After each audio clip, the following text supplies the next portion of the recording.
難聽啲，或者我哋行內講，可能係揼石仔或者借對手俾人啦。久而久之，就做設計或者做藝術嘅，都會係想有多啲創作思維嘅。Instead of 係有一啲係真係高貨個 craftsmanship 㗎嘛。當你兩樣都想涉獵拿捏到嘅時候，你自然就會想多啲喺個 thinking behind 咯。咁即係有時都會有啲自己嘅 motivation， 或無緣無故經過呢頭啊，呢度出名乜乜乜，飲杯乜乜乜，可能有啲做咗一啲得失，要而家補鑊嘅，咁起碼都有啲少少嘅獎勵咯。咁各位，我想咧 debrief 一下一個9號。嚟啦，個優點就係佢好和諧啦。係。咁但係有陣時候咧，佢為咗和諧咧，佢有時候個諗法就係冇咗自己咯。咁所以頭先我個問題係問緊，不如笑一笑。你嘅 role 係乜嘢？佢講來講去都講唔到。你而家好明顯，所以大家聽呢一個訪問咧，係直接咁樣去學習9型人嘅咩叫做忘記咗自己咧？嗱，你睇下，我終於明白我呢個訪問嘅價值就喺呢度。歡迎嚟到新一集嘅人生無限公司。我哋今日請到一個 designer Adrian 咧上嚟同我哋分享一下佢嘅人生故事。係，多謝 Jacqueline。Adrian， 我真係唔係好慣，其實我叫你做阿希，你嗌翻得㗎啦。因為我由細睇到你大，你又由細幫我做嘢做到大。咁我話你係而家係一個 freelance 嘅 designer 啦，係嘛？咁你唔係由讀書開始就係讀 design， 咁你點樣知道你自己中意 design 咧？我諗屋企人多多少少都好大嘅影響嘅。咁同埋我諗嗰個年代咧，佢哋唔係好容易接觸到或者入到呢啲行業，或者去學呢啲所謂藝術啊。我媽媽就中意琴棋書畫多啲嘅，咁我爸爸就中意多啲電影啊、電視製作啊，咁佢哋確實係有涉獵過，但係就冇一路落去，咁多多少少我喺佢哋嘅薰陶底下咧，唔知啊就特別中意嗰啲咧，就成日跟住嗰啲廣告歌嚟唱啊。咁但係咧，好多人都講㗎嘛，其實好多父母都唔係幾中意佢個小朋友做呢啲藝術嘅嘢㗎嘛，成日都會講，喂，會乞米㗎喎，咁樣。佢哋冇咁樣擔心過你咩？我諗我有問過嘅，查實。你自己問？係，不過實在小學、中學，我諗好多小朋友都係有呢啲嘅學習嘅培養啦，好似而家我都跳舞啊 hip hop 啊，咁但係我諗去到某一個歲數，佢哋都會開始睇到你個潛質係喺邊咯。咁我確實係有問過，咁佢話嗱，咁第一你咧真係冇乜其他嘢叻，咁要接受。第二你即係嗰方面真係特別叻，咁就送我去外國咁樣咯，咁就因為確實即係喺外國嗰個 development 啊、空間啊、想像啊，每個禮拜睇啲乜嘢乜節，又咩藝術又有展覽，咁就確實係好開闊到嘅。OK。但你9型人格咧，其實你係屬於一個9號嘛，係咪？係啊。咁但係好多人咧就會講咧，其實咧一講藝術咧，好多人都會諗起4號嘅。嗱，喺我嘅角度，我唔覺得係即係淨係4號先係藝術家啦。咁但係9號，我又好想睇咧，由9號嘅角度咧，點樣睇藝術呢樣嘢咧？在我嚟講咧，我就覺得自己唔算好藝術嘅。即係如果你話學術啲咁講，就即係我覺得係要通過好多計算，係為人設想嘅。而我哋通過好多計算，好準確地將嗰樣問題解決。咁我覺得本身設計嘅意義係喺呢度嘅。係啊。咁你話藝術方面，當然有好多係個人嘅表達啦，或者係寫實嘅，或者係咯，都係留住一啲嘢咯。咁所以你話攝影啊，即係好多通過嘅媒介就係愛嚟記錄咯。咁確實係即係有深層嘅意義㗎。係啊，即係兇案現場都要影低啦，係咪？係咯。咁兇案現場嗰啲相都唔可以都要好清好靚嘅。咁都係一種其中一種藝術係嘛？影啲拆樓嗰啲都係咯。OK，咁即係同4號嗰種藝術係未必係一樣，你嘅意思？或者你覺得你嘅 design 唔係一定，即係佢哋講嘅表達個成分係？我諗我哋傾向係 make a better world 嗰種嘅artwork 咯。就未必一定係淨係表達，或者有 message， 或者係一啲 purpose 嘅。咁但係我諗4號可能係真係再藝術化啲。即係純粹推崇一種新流派，或者即係我諗我哋未必會係咁咯。係。咁你做 design 啦，其實咧，咁你覺得你嘅性格咧，譬如9號啦，其實好多時候都係講緊其中一個優點。我哋講好 holistic 啊，即係做一件事嘅時候咧，佢唔係淨係睇眼前嘅，佢會前後都會諗晒嘅。你都成日笑我嗰樣嘢，係啦，即係每一次其實有時我叫你做一啲嘢嘅時候咧，你總會問我一堆問題嘅。冇錯。例如點解要做呢樣嘢啦？有咩意義啦？做得好又點啦？咁我成日都係，因為我嘅性格就係目標為本啊嘛，做咗就算噶嘛。其實你問呢啲嘢嘅背後點樣幫助你嘅思維，或者喺你嘅性格上邊，你要做到個 design， 點解你要呢啲嘢咧？我諗我可以講深少少嘅，同埋你頭先問過驚唔驚黑色啊？難入行啊咁樣。咁我諗我一開頭都首先我有2樣嘢啦。第一樣嘢咧，我好多設計裏邊嘅行業我都涉獵過嘅，即係由酒店啊，之前同你講過一啲尋路系統啊，同起樓啊，或者去到印刷啊、攝影啊、整啲實質嘅產品啊，咁其實真係好闊好多嘅。咁我自己一路打工嘅時候，難聽啲或者我哋行內講可能係揼石仔或者借對手俾人啦。咁其實久而久之就冇乜靈魂啦，或者係我覺得做設計或者做藝術嘅都會係想有多啲創作思維嘅。Instead of 係有一啲係真係高貨個 craftsmanship 㗎嘛。即係或者你陶瓷嗰啲一定係 craftsmanship 啦，唔需要有啲咩破天荒嘅 idea。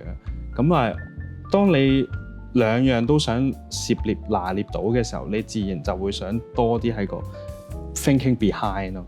咁有 thinking behind， 咁本身我哋讀書都會覺得你要推出一樣嘢，咁你自然就有本身個世界有呢樣嘢未嘅先，咁嗰啲咪就係你嘅潛在對手咯。咦，咁你同佢哋又會有咩分別咧？哇，原來你推崇啲特別啲嘅嘢喎。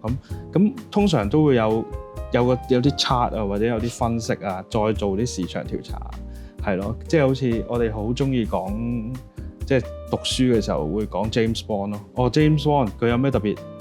佢敵人係邊個？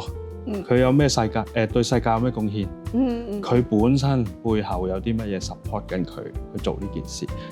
咁多多少少咧，通常同客戶去溝通，我唔特別係出嚟自己接 job 咧，就會唔想做嗰啲淨係硬牙擺砌靚，拜拜咁會想做多啲即係成件事個來龍去脈啊，或者之後嘅發展啊，以至到係你要再揾翻我繼續做嘅，甚至乎係可以 partnership 到你每次有嘢，我哋都一齊去做。咁係嘅，我同意嘅。即係阿希做緊嗰樣嘢嘅時候咧，佢問咗好多個問題咧，跟住佢做咗嗰樣嘢嘅時候咧，係 more than我諗到嘅嘢咯。你係幫我提前準備咯，超前咁準備咗嗰樣嘢啦。都可以係嘅，即係對你係我哋係一個好嘅例子咯。係有時真係要教育下，即係佢真係冇啊，咩特別咯，咁開咗幾十年，咁換個 logo 咯，咁點個名點嚟啊？咩啊？咁其實真係好多都一頭霧水，或者嫌你係咯冇㗎，你試幾個嚟睇下咁。咁我哋都會有好多設計上嘅廚餘咯，就係因為係咁喺度試啊嘛，試完俾佢睇，佢先答到你，佢其實想要乜，一開頭佢講唔到。OK，咁但喺呢個過程裏邊咧，其實你辛唔辛苦咧？因為9號又係成日都講舒服啊嘛，同埋好希望咧好和諧咁樣。咁但係嗰個客又成日 bounce back 一啲嘢咁樣，都好似唔同意你咁樣。咁你又好想令到佢開心咁。係啊，因為即係我諗唔係淨係設計咯，即係或者你做裝修，或者你睇醫生，都會怕即係個顧客或者個揾你嘅人咧係模棱兩可啦，或者乜都想要啦。咁冇㗎噃，咁你事實真係冇嘅時候，咁好多時候認同咗 A 方向，咁佢又無啦啦彈翻啲 B 啊 C 啊嘅方向出嚟。咁如果你包晒，咁我哋咪就係上一次講咗唔好咁樣咯，咁就會太貪心。咁有時真係要幫佢梳理同埋調理翻，究竟點樣先幫到佢，或者係唔係嘅嗰啲要下一個階段嘅咁咯。咁係確實係有好多唔容易嘅，但係都冇辦法㗎，都要取捨，即係有時真係合作唔到。咁係咯，咁你話至於如果喺公司環境裏邊都真係有好多㗎，即係或者初入行都幾多競爭㗎，即係或者即係公司裏邊都會有啲幫派啊，點解成日都係佢老細揀佢哋條多啲咧？咁都會有啲內部競爭。有陣時公司係中意㗎，咁佢就係中意見到，跟住鬥下，咁又嗰邊又一齊唔撈啦，咁又即係佢中意不斷有新嘢，咁佢又唔介意。咁但係你咧，即係如果喺呢啲咁鬥爭嘅，對你嚟講，就係唔係好中意咯？係啊，就係唔係好中意咯，同埋個時間好長咯嚇，即係同埋有時真係即係好似做化學實驗咁樣，唔一定有結果㗎嘛。咁你通過好多嘅嘗試，咁但係確實現實係就係得咁多，個 deadline 就喺度，咁係咯，即係睇你個取捨咯。咁我就即係好彩可以即係出到嚟自己咯，係咁都係一啲之前嘅老闆啊或者咩俾好多機會咯。咁其實係我覺得都唔好介意咯，即係我都試過唔同咯，係咯，唔同嘅工種或者唔同嘅，即係都係設計行業，但係係咯。咁你而家 freelance 啦，咁我覺得即係尤其是你有好大部分有時候都係做緊一啲 layout design 啊，呢啲 poster 啊咁樣。咁但係喺今時今日咧，有 Canva 啦，又有 AI 啦，好多人同埋啲人唔 print 嘢啊嘛。咁唔 print 嘢咧，有好多時候都會覺得喂求其啦，唔 print 出嚟㗎嘛，咁你喺個 digital 度，咁咪唔中意咪換咗佢咯，又或者冇咁講究啦咁樣。咁其實對你嘅business 咧有咩衝擊咧？我諗衝擊就不斷都會有嘅，即係我入行嘅時候咧，即係記得啲軟件都未係好夾身。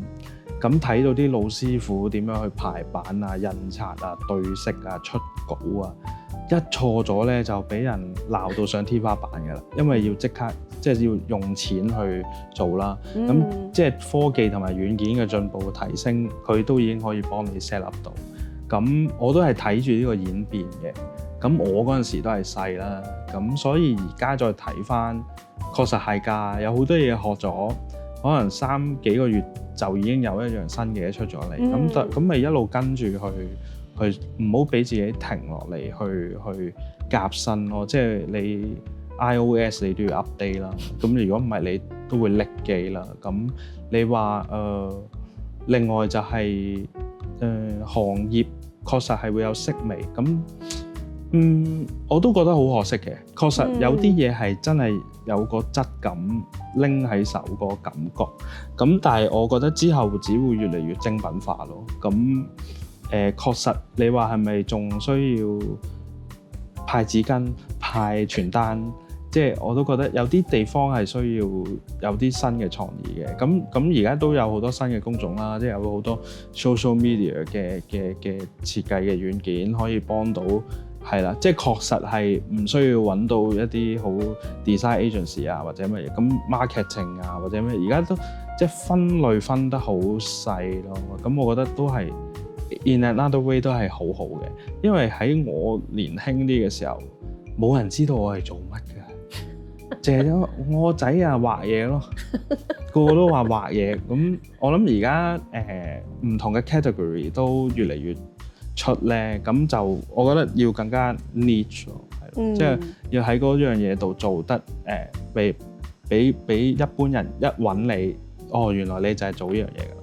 咁樣，咁你而家你點樣定位你自己啊？即係嗱，其實就係個餅，我覺得有時候係細咗噶嘛，真係細咗噶嘛。咁你其實係咁講啊，我有個 niche 咁樣，係好 theoretical 嘅喎，係咪？咁你自己咧，你點樣定位你自己咧？我自己我又冇特別喺呢方面定位嘅，即係我宏觀咁講嘢。我自己我覺得我都幾開心，可以同好多唔同嘅客戶好似 partnership 咗咁樣，咁變相就係每一次有嘢咁都會好似都梗局會上到船，咁一齊去做一啲新嘅嘢。咁我特別係會可以做到啲有意思嘅嘢咯。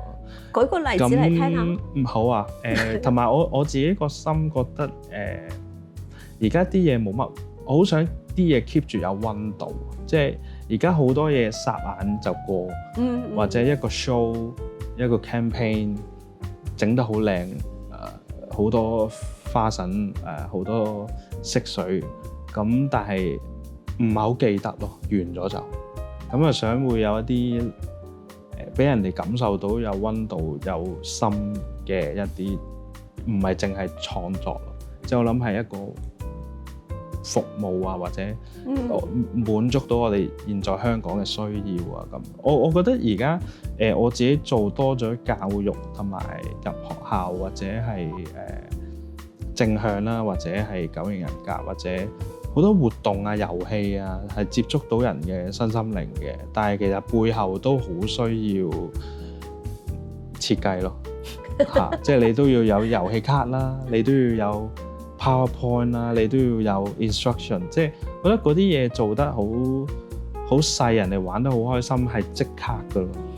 即係嗱，不如我哋用我哋個 project 嚟到即係講一講，其實回顧一下你自己作為一個 designer，就係齋畫或者將我俾你嘅 instruction deliver 出嚟，其實你個角色係有轉變噶嘛，係咪？即係我同我哋做緊一個九型人格嘅 card games 啊，係嘛？喺當中其實我原本嘅角色就揾你嘅角色都係其實我哋係你幫我畫一啲圖啦嗰啲咁樣。咁你點樣睇你自己呢個 project 你個 role 咧？其實我諗都要我自己都覺得好玩啦，吸引啦，無論係色彩定係包裝定係嗰個成個玩法咯，咁所以我都初頭係帶住好奇嘅啫，咁慢慢我哋再 develop， 又做啲 prototype， 跟住又修正一啲字，咁再揾人嚟試玩，咁我諗係咯，即係就係我哋不斷呢樣嘢就係咯，令到件事更加好，就咪 own 到嗰樣嘢就更加變得更有意義啦，係啦，係。但係你都未講到咧，其實咧，即係其實你我覺得做 designer 而家係要有啲唔係淨係做緊嗰樣嘢啊嘛。因為我睇過一個文章咧，其實佢講緊designer 有時候點解會式微，就係因為 printing 嘅嘢係少嘅。咁但係咪唔需要 design 咧？即係譬如你個包裝、你個 packing 其實都係要 design 噶嘛，係咪？咁但係喺過程裏邊，佢不單止淨係設計嗰個包裝，而係佢要好理解你嗰個產品係乜嘢，係啊，你嘅特色係乜嘢，跟住佢用乜嘢材料，同埋咧integrate 緊而家新興嘅一啲 technology 去做緊呢樣嘢，係。咁你覺得喺我哋個遊戲上邊，你有冇做到呢啲角色咧？我諗我哋都係一個團隊嘅製作嚟嘅，好多嘢都係一齊嘅。但係我覺得係啊，我哋嗰個確實係有個即係有趣嘅地方，就係會有啲互動嘅，係啦，就唔係淨係玩完就算嘅，仲有 follow up 同埋楞到即係網站啊，掃 QR code 去分析啊。咁我諗呢個都係暫時未諗到有其他會可以咁咯。咁同埋確實係平時接觸呢一類型咧，都係要填好多問卷啊，點樣性格透視啊咁。但係我諗我哋將佢灌咗落去一個遊戲度，就又係另一件事咯。係同埋同唔同嘅人玩，又確實係都幾好笑，又幾唔同嘅。係啊。各位，我想咧 debrief 一下一個9號。9號咧，有陣時候咧，嚟啦，個優點就係佢好和諧啦。係。咁但係有陣時候咧，佢為咗和諧咧，佢有時個諗法就係冇咗自己咯。咁所以頭先我個問題係問緊，不如笑一笑，你嘅 role 係乜嘢？佢講來講去都講唔到，即係有時候就係9號咧有一個需要提升嘅地方，就係咧睇唔到自己嗰個重要性。係啊，冇錯，我記得係嘛？容易忘記自己嘅價值。係啦，即係而家好明顯，所以大家聽呢一個訪問咧，係直接咁樣去學習9型人格。咩叫做忘記咗自己咧？嗱，你睇下，我終於明白我呢個訪問嘅價值就喺呢度，就係做呢個示範。我都好 out of expectation 嘅，因為我問咗幾次，咦？我答下。係啊，浮咗啦。係啦，同埋有陣時候咧，我唔知你而家個腦諗嘅乜嘢咧。有時候咧，即係可能我呢個問題咧係我冇預先 prep 你，咁9號亦都係嘅。有時佢遇到難題嘅時候，佢個人不在咯，或者你在唔在嘅？唔係，或者個問題好多層啊，其實係即係唔會係啦，好難答得晒。但係咁你好直接，你問我負責咩部分？咁咪又係畫嘢咯。咁我就係啱啱講緊，我唔係畫嘢啊嘛，唔係淨係畫嘢啊嘛。咪同埋咧，咁我咪就係唔想咁答咯。咪同埋9號有時候就係我哋就講頭先講好 holistic 啊，即係咧好全面性啊。咁所以有陣時候咧，嗰個問題其實我個問題好 specific 嘅，咁但係你自己抽咗去一個好多層次嗰個。咁其實呢一樣嘢咧，你同他人去溝通咧，會唔會成為一個障礙啊？或者有他人會講，其實你講緊咩？都唔會嘅，因為都會摸一摸個客個底，佢明唔明嘅，即係都未到嗰度，唔好咁快劇透住咯，即係要一步一步先處理咗呢度，再處理嗰度。哦，咁你覺得我收得到，所以你咁樣答我？係啊，即係你可以延伸性嘅話題啊嘛。哦，明白㗎啦。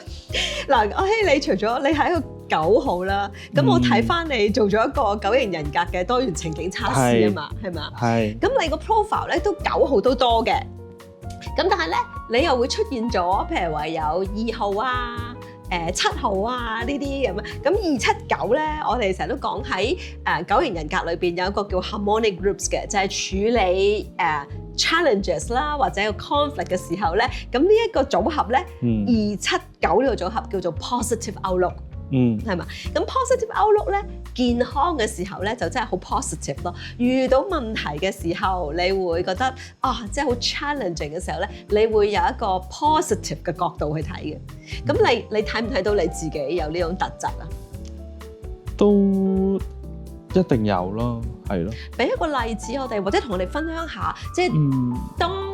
我諗又唔係一定係279先需要嘅，其實好多型號咧，如果你唔係279嘅話咧，就更加需要有呢個 positive 嘅 outlook 呢個 qualities。咁你分享一下，即係譬如遇到你 challenges 嘅時候咧，其實你係點樣去 cope with 咧，或者點樣用你個 positive outlook 呢個特質去幫你去面對呢啲困難？因為我都有時都會諗定啲危機性嘅，即係個 worst scenario。我會諗一諗嘅，咁同埋都會先處理，唔好即係我都係容易收埋嗰啲情感先，因為都會想處理好當下要即時處理嘅嘢啦，或者如果萬一遇到一啲啱啱講緊一啲唔好嘅情況，咁咪先處理咗先咯。咁如果真係好 worse 或者都理唔到人哋㗎啦，咁咪先再諗返自己點樣可以用最好嘅方法去解決咯。咁你話有陣時個情感流露係雖然我哋係感情豐富嘅，但係有時個情感都比較留翻喺自己嘅時間先會，即係可能叫做諗翻或者掹啊，或者會下次我唔會咁樣咯。咁可唔可以分享一下你喺生命上邊一個 challenge？你點樣用你個 positive outlook 去處理咗咧？我真係冇特別諗過喎。真係要好個人嘅話咧，我諗係真係屋企有陣時會有啲突如其來嘅嘢發生啦。咁嗰下又唔知點解個心會好平靜，覺得咧其實係咪都要搞㗎啦？咁又係咪都係得我搞㗎啦？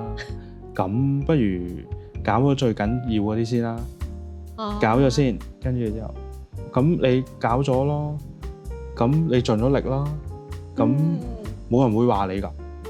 咁即係有時都會有啲自己嘅 motivation，或者每日都會俾少少一啲獎勵咯。經過無緣無故經過呢頭呢度出名乜飲杯乜，咁我起碼我唔係點對點咁樣。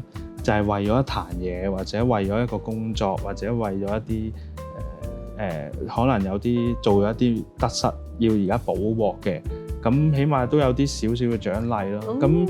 咁跟住咧，通常就會之後最 urgent 嗰啲啦，跟住之後就比較中意做嗰啲做，跟住咧嗰啲就開始跟住就有人問你啦，嗰啲你點啊？咁就先再搞嗰啲最唔想做嗰啲咯。通常就好攰噶啦，又飲多幾杯咖啡噶啦。咁但係我會 time to time 會即係咯，或者我都有聽你 advice 嘅，有時都要做一啲即係自己個人一啲反覆 repeat the question 咁樣問自己咯。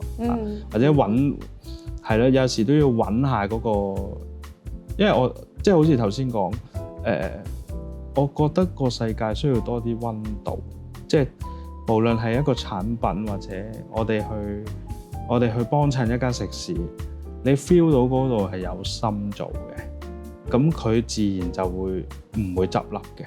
咁點解咧？佢由個 menu 去到佢上菜，去到佢最尾仲會問你食唔食甜品，跟住個氣氛或者去餐具。好多小嘅細節咯，所以有時我都會所以我就話每一日都會有啲 enjoy 嗰啲 little things， 咁就會嗰個今日嘅得着有啲乜嘢咁，所以我會比較 pursue 緊嘅係呢種即係希望透過自己嘅內心啦，同埋創意啦，令到個世界多一啲溫度啦。咁原來咧，因為而家太多唔好嘅事發生啦，其實原來翻去轉頭係每個人喺佢哋每個嘅職業嘅本身做翻好，佢哋本身嘅崗位原來咧已經好好啦。即係其實唔係話咩做多一步，係本身你做翻好咧，唔好成日都卸膊啦，唔好成日都話唔關我事啦，你撳噶嘛個掣，點會人哋即係好多嘢。係咯，即係而家都會係咁咯，有時會容易喺呢啲位度唔開心咯。係，即係話咧，其實咧，你嗰啲小技巧啦，即係第一就有時候獎勵自己啦，同埋我覺得都係嘅 positive 咧係要好似儲錢罌咁樣嘅，即係如果你個底冇一啲 positive 嘅嘢，你好難拎翻出嚟啦。同埋即係當有困難嘅時候咧，唔好淨係即係我有信心自己能夠處理得到嘅，咁我點樣做咧？就係揾一啲我能夠處理咗先嘅嘢。係啊，咁你就話俾自己聽，其實我能夠嘅。冇錯。咁然後先至做一啲真係好難搞嘅嘢。OK。係啊。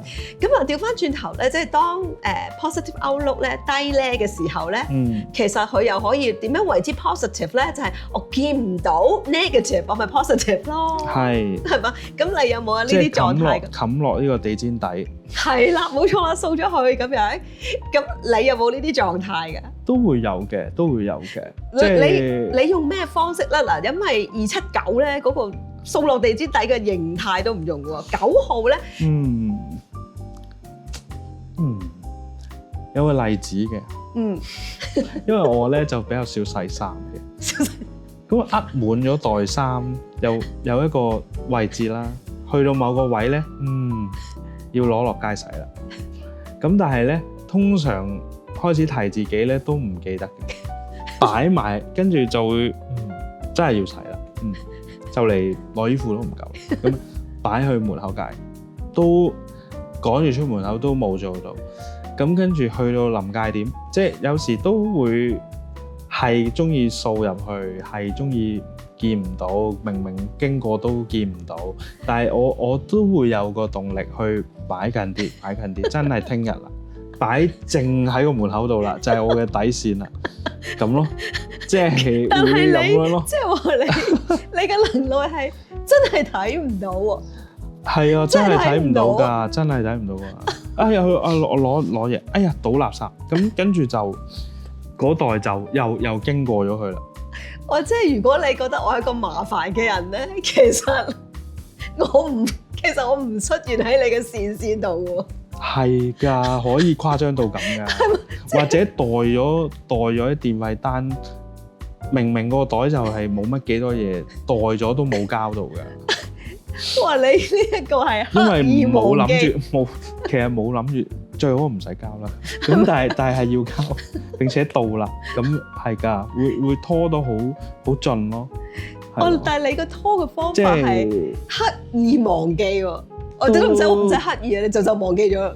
都唔係想刻意嘅，真係有真係忘記。因為有時投入咗落去一樣嘢度咧，即係會忘記咗本身嗰啲嘢嘅。係啊，咁我哋點樣知道你睇唔到我咧？俾啲 advice 我哋咧，側邊嘅人咧，點同9號嘅相處？我諗係我哋都唔係咁中意被催啦，被有陣時係中意有一啲自己嘅時間啊。即係我覺得首先都要 read 我哋嘅 mind 嗰一刻係我哋係喺一個乜嘢嘅狀態。有時我哋真係需要冇其他人騷擾，但係你得閒無事又提一提，喂，咪話出去食 lunch 嘅，喂2點喎，整下到，咁確實係要嘅。有陣時真係會連飯都冇食嘅。但係我覺得真係好冤枉啊！你話我哋唔 read 到你哋咧，咁但係有時候9號咧，好難 read 嘅喎。問你嗰樣嘢有冇所謂？冇所謂 ，O 唔 OK？OK， 但係實質上邊裏邊又唔 OK 嘅喎。咁我點搞啊？俾啲 tips 嚟，咁樣講又好似好苛刻咁，但係實在你問嘅時候都要 read 我哋嗰刻係咪聽緊？救命！都幾乞人憎嘅，即係我哋都有陣時慣性發白夢咯，係啊，沉醉咗咯，肉體存在，靈魂出嚟。沉醉咗就大家不讚賞啦。係唔係唔讚賞，而係我真係 read 唔到啊。係咁樣。咁俾啲 tips 嚟好喎。仲有咩 tips 可以俾到大家咧？係咯，即係我點知道你在不在咧？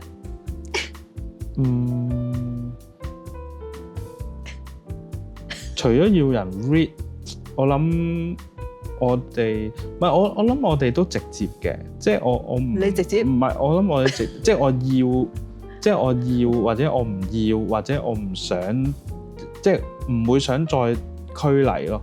即係我表達過㗎啦，不過你哋唔記得咗或者當刻唔係喺一個咁嘅事情嘅裏邊，咁就我哋就又自己走鬼咗去咯，即係會好自動咁樣出竅咗。我必須咁講，你覺得你好直接，係都唔係好直接，唔到㗎，係表達咗㗎啦。係咁，但係我哋真係 read 唔到。嗱，我覺得咁樣嘅係啦，即係旁人咧有一個責任，即係或者需要努力啦。咁但係我覺得咧無論邊一個型號都好咧，都需要自己去一個突破啦。係，確實係。係嘛？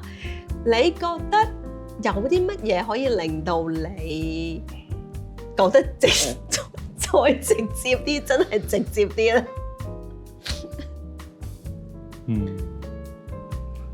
我都有一啲習慣嘅，即係例如嗰啲好似頭先咁講咯，真係寫低嗰啲 first priority，要做嗰啲嘢，真係確定去做，真係剔咗佢咯。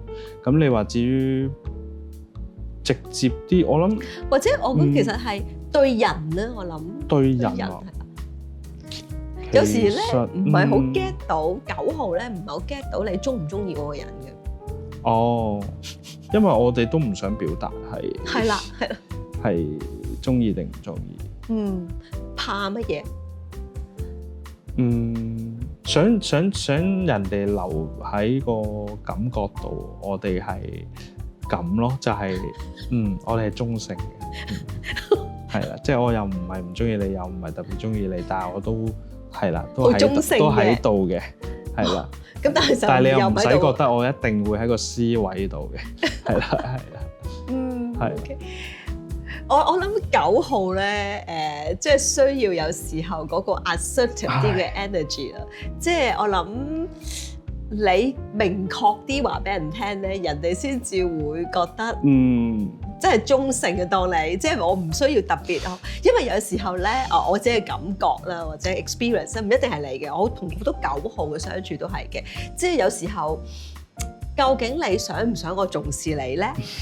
咁你又口上面好似又唔想，但係又想，咁於是我哋就會好考量話，究竟我用幾多 effort 同你 maintain 咧？咁有時係對於我啲型號咁，我覺得好煩咯。咁但係當然，如果我好重視嗰個人嘅，我會用一啲 effort 啦。咁但係如果一般嘅人，係咯，我都會嘅喎。係啊，咁個個都會嘅咁樣。咁但係就係有時係點樣令到嗰個人你重視嘅人都識得用一個適當嘅力同你交往啊？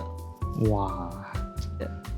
唔係咁，我又衰嘅，即係都有啲唔係話口頭禪啦，即係心裏邊都會覺得，喂，咁我做咗咯，咁佢有咩嘢佢自然會揾我噶啦，我唔使啦，係啦，即係我會表現到if you need me, I'm here，但係我唔會話好 aggressive 咁樣去打俾佢啊，或者乜嘢咯。咁所以 WhatsApp 嘅出現或者乜嘢係會幫到我哋拖延少少嘅，即係唔中意人哋即刻打嚟嘅，確實係嘅。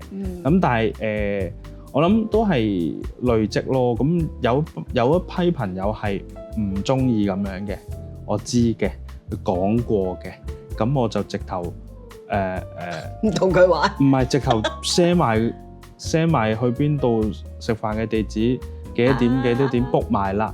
咁樣直接咯，咁夠直接啦啩？咁就唔使我知嘅，即係有啲講到明係食生日飯嘅，咁唔算咯，咁直接講晒咯，唔使人哋。我知嘅，即係唔好以為人哋估啦，或者唔好。咁確實係嘅，但係我都另一方面都表達得幾出嘅，我需要一啲獨自嘅時間咯。即係咁我就會話翻俾佢聽，我幾時會catch up 翻你咯，咁同埋或者係我諗緊，或者我做緊未做晒，點解咧？我棘喺邊咧？我講翻俾佢聽咯，咁佢又會冇咁焦急咯，想點啫？咁嗰啲又唔會咯，咁係啦，咁樣咯，係啊，嗱，你又唔算好低咧嘅，你都會有時我都會好直接嘅，咁即係但係我哋都好想咧有一個9號裏邊去理解下佢裏邊嘅運作啊，等我哋明白。咁當然每一個型號，就算佢同一個型號咧，唔同人其實都係好唔一樣嘅。我哋冇 stereotype。係，確實係，即係俾人捉住啲 point 嚟講就係怪啲嘅。係啦，咁只不過我哋好想，即係譬如呢個節目嘅話，就我哋想睇下一個9號其實佢係諗緊啲乜嘢咧，係咪？作為一個 reference 啫，絕對唔係代表晒所有嘅9號都係咁樣嘅。係。嗱，如果有一個人佢話俾你聽啊，我想讀 design，第時想做 designer，知道。企喺你面前，你會俾啲咩 advice 佢？你會叫佢入行啊，抑或唔入行咧？我諗。一般嘅講法都會係，究竟嗰個 passion， 即係你個鍾情係咪令到你可以捱更抵夜啦，任勞任怨啦？即係我諗一定會有一樣嘢係你會頂得到嘅。咁嗰樣嘢最終極 ultimate 係啲乜咧？因為確實個行業裏邊真係好多工種啦，而家就分門別類啦。咁真係要揾咯，真係要揾嗰樣嘢係乜咯。同埋我年輕啲嘅時候會比較在意執嗰個 portfolio 啦，同埋參加比賽啦。有好多比賽都免費啦。參加咗，自然咧就會逼你做咗一個新嘅作品出嚟。即係我諗係，其實我哋而家成日都話咩電影寒冬啊，演員冇嘢撈啊。咁其實我哋設計師都唔容易㗎。係啊。咁但係演員都係不斷去 casting 咯，話一年得嗰幾十套戲。咁我哋都係繼續鍾情喺呢個行業度，係咯。咁哪怕任何嘅崗位，我哋都盡量去做咯。咁有時我真係即係好多好低職位、時薪好低嘅，我都會做咯。咁其實根本冇人知你係邊個，或者我哋係 one man band。我都講過一個笑話嘅。我去送貨啦，跟住嗰個送貨唔該，拜拜，使唔使吸引啊？俾單。其實根本佢都唔知我就係個設計師，或者呢桶啦，潘生講聲上次嗰批嘢啊，點喎？啲貼紙唔夠黏喎，咁我唔知我送貨㗎。即係或者好似啲拍戲嗰啲咧，聽到電話啫嘛，喂，我叫佢聽，實在全部都係自己嚟嘅。咁我覺得你容讓到喺任何嘅時候，你就會可以探索到自己真係想做啲乜嘢出嚟。咁喺個行業度要有即係一啲職位做到係一啲苦工，頭嗰幾年係真係比較辛苦嘅，或者見唔到屋企人都會嘅。咁但係係咯，即係如果你話要飛黃騰達嗰啲，就絕對唔好揀呢個科目啦。係啊，係啊。又係講緊你愛唔愛嗰樣嘢，或者頭先你講嗰樣嘢就係有冇一個 passion 去支撐緊你咯，係咪？確實係啊。OK。我都係，因為我係真係將嗜好變成職業㗎嘛。即係我有做過自己嘅品牌啦，又有啲 IG shop 啊，又有即係由失敗再嘗試，失敗再嚟過。咁你冇嗰個係咯，即係你冇嗰個鬥心或者個捱得嗰樣嘢，咁其實係真係難㗎。係。好，我哋今日多謝你嚟分享你嘅人生經驗啦，同埋我哋學習咗一個9號啦。如果大家中意呢一集嘅話，就俾個 like 我哋啦，同埋 subscribe 我哋嘅 channel。我哋下次見，拜拜。